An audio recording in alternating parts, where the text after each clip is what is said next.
Hi everyone, it is a little after midnight, so day 4 just ended. I did want to do an update video before I went to sleep, which I will be doing in the next few minutes. I did finally finish this book. I was determined to finish it, even though if I had not been doing it for BookTube-A-Thon, I probably would have given up. So I read about 30 pages. That's about what I had left. I'm on the fence about this book. I wouldn't recommend it like I would recommend a lot of her other books. It was very slow moving, a lot of more, telling, not showing, a lot of dialogue but not much happening. Just pretty boring, and the ending just completely took a left turn, confused the heck out of me. It had to do with this young woman, leaving her home, taking care of people that have been infected by this plague. She ended up going to the hold Roath, which is kind of like a town. It's where it all started. And one of the reasons why she wanted to go there, besides that's where it got started, because a friend of hers, who she was supposed to be visiting, died of the plague.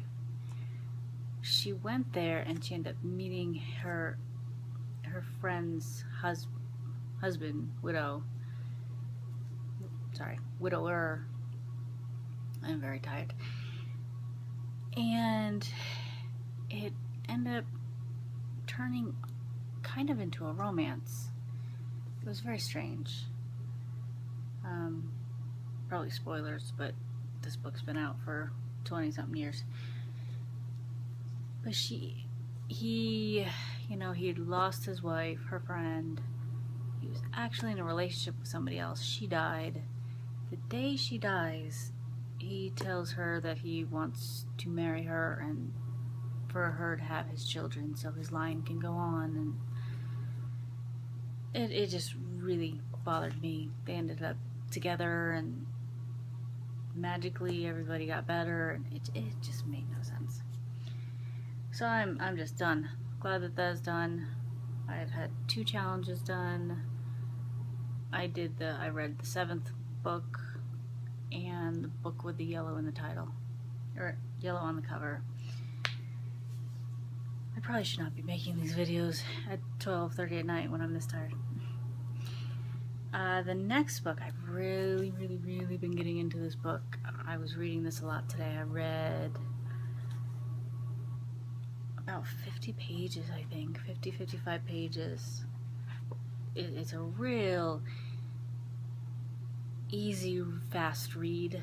It's very interesting. There's a lot going on.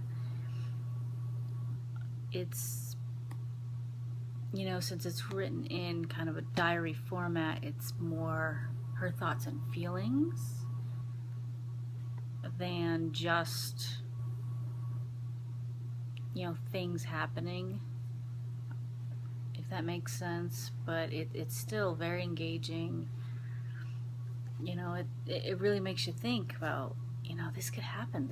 Something like this, maybe not exactly like this, but something like this could actually happen, and how would we deal with it, and what would we do to survive, to get through a crisis like this. And it's